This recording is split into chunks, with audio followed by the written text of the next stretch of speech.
వినాయక చవితి పరంపరకి మిఠాయి లాంటి శుభవార్త 40 గ్రాముల నుండి 100 కేజీల లడ్డూని కస్టమైజ్ చేస్తుంది మన పరంపర. ఆర్డర్స్ కోసం సంప్రదించండి.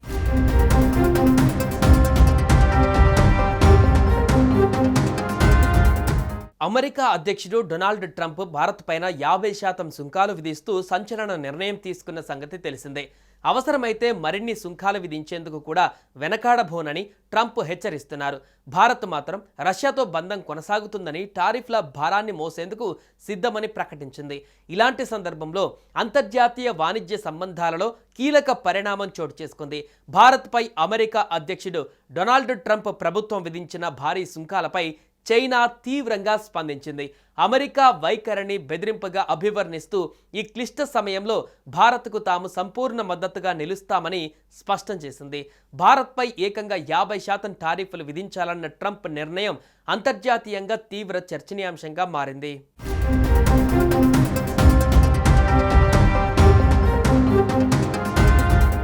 ఇక వివరాల్లోకి వెళ్తే, రష్యా నుంచి చమురు కొనుగోలు చేస్తున్నందుకు భారత్ పైన అమెరికా కన్నెర చేసింది. ఇప్పటికే ఉన్న 25% బేస్ టారిఫ్కు అదనంగా మరో 25% పెనాల్టీ టారిఫ్ను విధించింది. దీంతో మొత్తం సుంకం 50%కి చేరింది. ఈ కొత్త నిబంధనలు ఆగస్టు 27 నుంచి అమల్లోకి రానున్నట్లు అమెరికా ప్రకటించింది. ఇటీవలి కాలంలో భారత్పై అమెరికా తీసుకున్న అత్యంత కఠినమైన వాణిజ్య చర్యగా దీనిని విశ్లేషకులు పరిగణిస్తున్నారు. ఈ నేపథ్యంలో భారత్లోని చైనా రాయబారి జూ ఫిహాంగ్ చేసిన వ్యాఖ్యలు ప్రాధాన్యత సంతరించుకున్నాయి.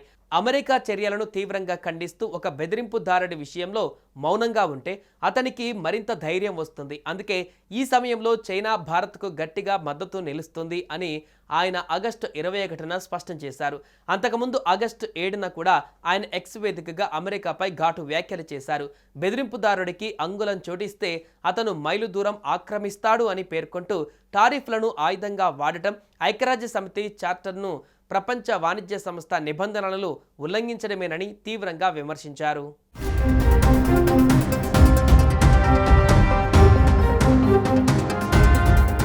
ఆశ్చర్యకరమైన విషయం ఏంటంటే, రష్యా నుంచి భారత్ కంటే ఎక్కువగా చమురు కొనుగోలు చేస్తున్న చైనా పైన అమెరికా ఎలాంటి అదనపు సుంకాలను విధించలేదు. జూన్ 2025 గణాంకాల ప్రకారం రష్యా చమురు ఎగుమతులలో చైనా వాటా 47%గా ఉండగా భారత్ వాటా 38%గా ఉంది. అయినప్పటికీ కేవలం భారత్ను, బ్రెజిల్ను లక్ష్యంగా చేసుకోవడం పైన పలు ప్రశ్నలు తలెత్తుతున్నాయి.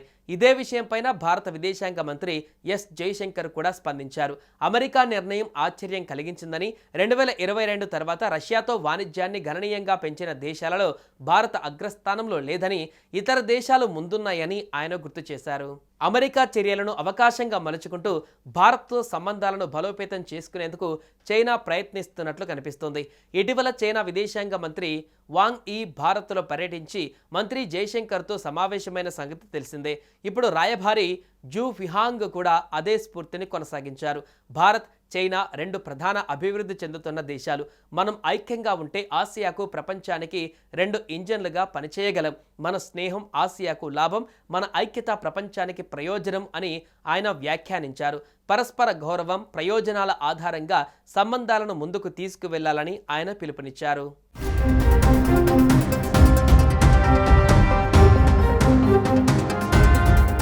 మొత్తం మీద అమెరికా యొక్క ఏకపక్ష వాణిజ్య విధానాలు, ముఖ్యంగా భారత్ పైన విధించిన ఈ భారీ సుంకాలు అంతర్జాతీయ సంబంధాలలో కొత్త సమీకరణాలకు దారితీస్తున్నాయి.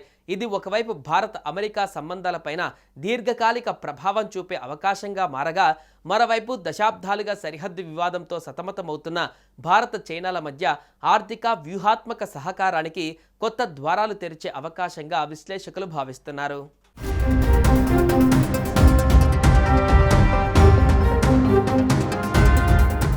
సుమన్ టీవీలో మీ పర్సనల్ అండ్ బిజినెస్ ప్రమోషన్స్ కోసం కింది నెంబర్కి కాంటాక్ట్ చేయండి. డ్రగ్స్, గంజాయి లాంటి చెడు వ్యసనాలకు దూరంగా ఉండండి. తాత్కాలిక ఆనందం కోసం జీవితాలని నాశనం చేసుకోవద్దు. డ్రగ్స్ విక్రయాలు, దందాలు నిర్వహిస్తే 1800-599-6969 టోల్ ఫ్రీ నంబర్ కి కాల్ చేయండి. డ్రగ్స్, గంజాయిని నిర్మూలిద్దాం, భవిష్యత్తును కాపాడదాం.